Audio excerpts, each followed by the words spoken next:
Do you mind? I'm a little busy right now. Oh, no, no. Sorry. It's fun, right? I've got to remember to put some more salt lines down these days. Spooky goes.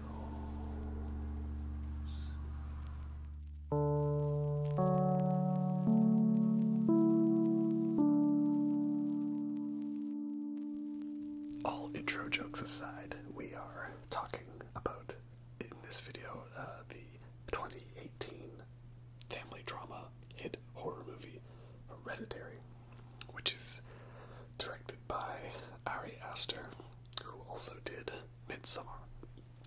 It stars Toni Collette, Millie Shapiro, Alex Wolff, Gabriel Byrne, and a bunch of really creepy naked people. Yeah. This is a peaches and cream sour beer from Moon Underwater Brewing. And it has nothing whatsoever to do with this video. This is just what I had in my pile of rations. You know, I don't know. Eventually I'm gonna run out of ideas on how to connect different drinks and beers to the horror films we're talking about. So let's just roll with it. You know, I didn't make any specific rule. It just sort of happened to be the way things worked out, so that's how it is. Let's come on. Peaches and cream and vanilla and sour and stuff. It's awesome. So, Hereditary is interesting because it was not necessarily intended to be a horror film from the start. From what I understand, Midsommar was supposed to be Ari Aster's first real horror movie, and this kind of started off like a family drama and ended up becoming a horror movie, sort of, more so through the development and the stylization, and ended up being more creepy than was intended.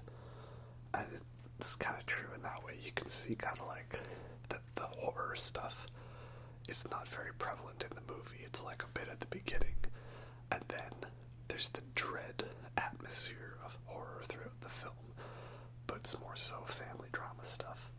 And then you start seeing weird, creepy cult things, and then by the time you get to the end of the film, that's where it goes, like full-on horror movie. Not for very long, though.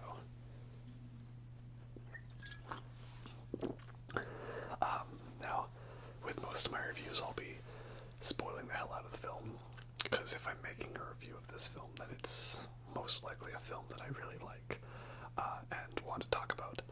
You know, every film that I review is one that I like, except for Cats, of course. So, you know, spoilers, of course, right? This is definitely a movie you should see blind, not knowing anything about. Because unfortunately for me, I had a lot of this film spoiled for me before I even knew what it was. It had come out in theaters, and I wasn't really interested in it because I just thought, oh, it's a spooky movie and a ghost jumps out and goes boo. And, you know, there's a jump scare and we all go, ah. And then there'll usually be one bit at the end where a freaky possessed lady jumps out in the camera's face, and that's it, right? You know, so I ignored it when it first came out. And I think my sister went and saw it, because she likes going to all the horror movies and stuff like that, even the ones that I don't necessarily would think would appeal to me. And she didn't like it because she thought this movie was like boring and predictable. And so she just comes back, it's like, have you seen Hereditary yet? Oh, no, not really. Are you interested in seeing it? No, not really. So it's like, oh, okay, well, this part, like, was so predictable. Like, I just knew it was gonna happen.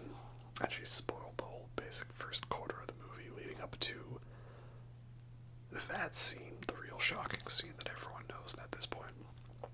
So, I just knew that was a thing going in, which was unfortunate. So obviously the scene in question I'm talking about is the head decapitation scene of the little girl played by Millie Shapiro, right? Driving in the car, sticks her head out the window because she can't breathe because of an asthma attack, and bam-o, bam, decapitation, no head. Alright, it's a pretty freaky scene, that's for sure. I think the most uncomfortable thing about that is just like how much the film lingers on that moment, right?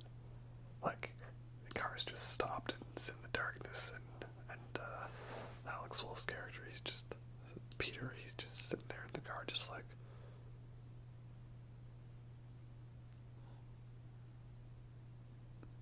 It's like, what do you do, right? It's pretty freaky stuff, right?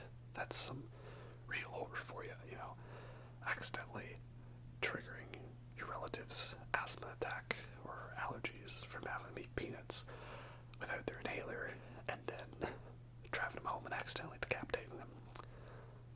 That's some pretty freaky stuff, you know, that's real horror. And then from there, it's just this downward spiral of the characters getting more and more mentally disturbed and deranged, right? And I will reiterate what literally every other review of this film has said. Toni Collette deserved an Oscar, that is for sure. She's fantastic in this film. She's like grieving and just yelling out like, I wanna die. And you're just like feeling that in your soul, like, oh, that hurts, man, that hurts.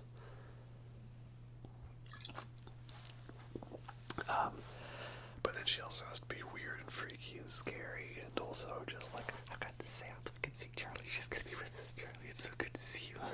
Like, every single range does a great job with it. So, once again, the horror movies are snubbed by the awards, right?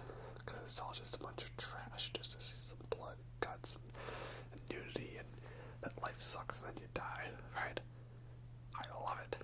That's what it's all about.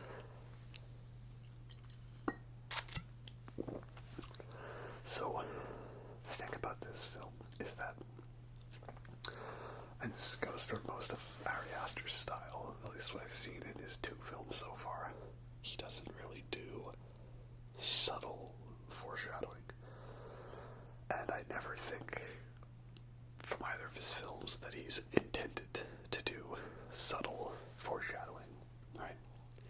I've talked about this a bit before, but like, you think of a director like Edgar Wright, where, you know, the opening credits have a bunch of numbers in them, and you don't realize, but those numbers are corresponding to the actors and actresses that play the evil ex-boyfriends/girlfriends of Ramona Flowers in Scott Pilgrim vs. the World. Like little details like that you don't notice. Or that, you know, there's all these X's in the background, that it's like the 7 evil X's are hanging over Scott. Or that he's number 0, right? He's not an evil X yet, which is why he wears a Smashing Pumpkins 0 shirt and drinks Coke 0, because he is number 0. So that's very subtle foreshadowing, like little ways where you may not have noticed, but your brain did, right?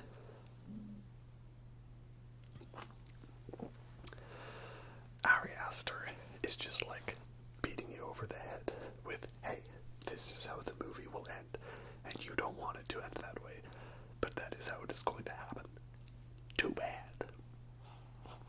Like, that's why the first shot of the film is this pan camera tracking shot into this dollhouse to show you that, like, these aren't characters, they're dolls. They're not people, they're manipulated by forces that are far greater than what they could understand. It was all predetermined.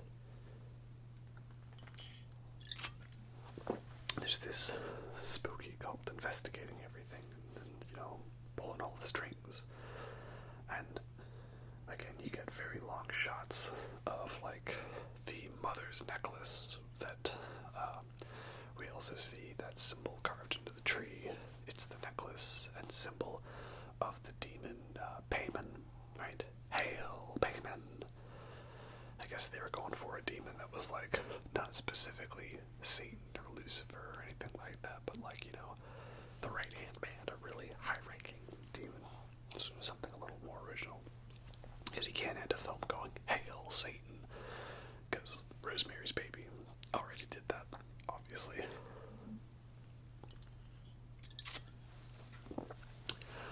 And then, like, by the time you get to the end of the film, there's not so much a big scene of, like, a character dumping exposition on, like, this is how everything is going to be. Like, you get a small bit of that when Annie is confronting her husband about how she thinks that, you know, their mother's grave was dug up, so the cult could recover the body. But for the most part, I think the film is kind of just like, yeah, you know what's going on now. We're not going to overly spell it out for you. I'm sure you all can figure this one out. So I like that. It's like, it's not subtle foreshadowing. It's very obvious. But that's kind of what it is. It's a movie about the inevitability of a really bad outcome for these characters.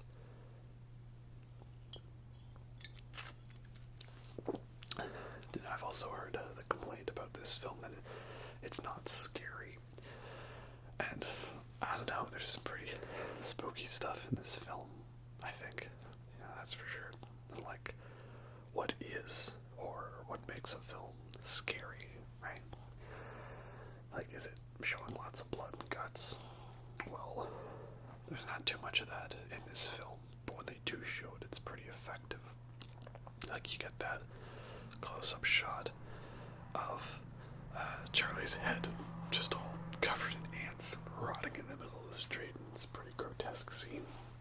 Ari Aster, he likes his head drama, you know, the head smash in Midsommar, right?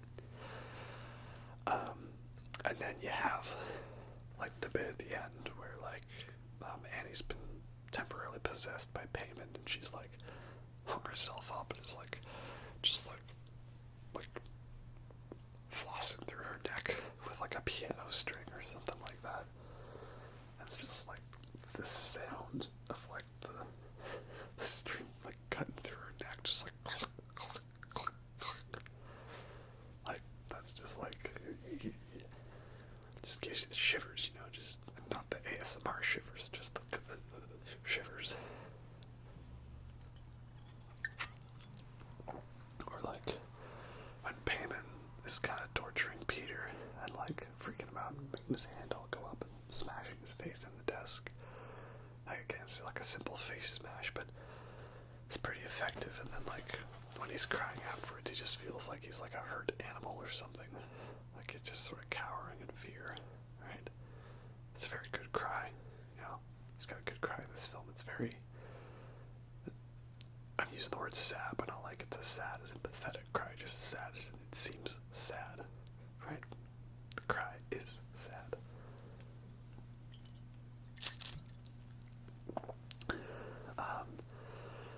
So yeah, I do think it is a pretty creepy movie. Lots of spooky scenes, especially the bit at the end where he's walking through the house and you can just see Annie like out of frame. And there's not too many like jump scare moments in the film. There's a little bit here and there, you know. Still gotta be a bit of them, but they never really feel forced or overdone. And they're not like the normal idea of a jump scare where everything goes quiet and then there's no sound, and then all of a sudden, bam, and there's a very loud orchestra starting bleeding. Like, it's actually stuff that makes you frightened, so that's good. I like that. And it's like, again, I talk about this with The Witch, like this idea of atmospheric horror movie. Is that the term? Where it's just this uncomfortable feeling of dread and atmosphere and smog smothers you in a grotesque way. That's the vibe I get from a film like this. You just feel uncomfortable watching it. It makes you creeped out and weirded out. And that is horror. That's how it is. So yeah, I really like this film a lot. I think it's very creepy, very spooky. It's very well acted, well shot, well directed.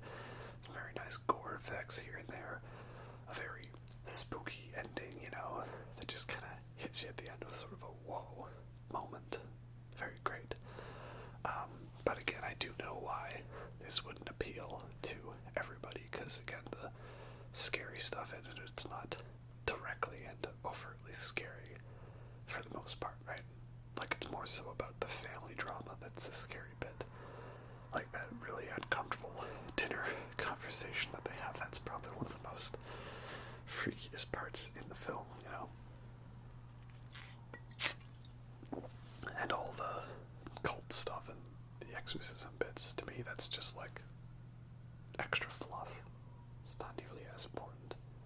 And again, like, some people think that if a movie's predictable, that automatically makes it bad. I wouldn't agree with that. And again, I don't feel that this film was trying to hide many of its big twists for the most part. Except for Charlie's decapitation, because that was something that was not hinted at in the trailers. It was meant to be shocking and sudden, and I wish I could have had that moment unspoiled for me. Like, that to this film, it's like the chest burster in Alien. Just like a huge plot twist that just totally throws everything of what we thought possible out the window. So I highly recommend Hereditary, of course. I'm reviewing it, of course I like it. It's a great film, great film.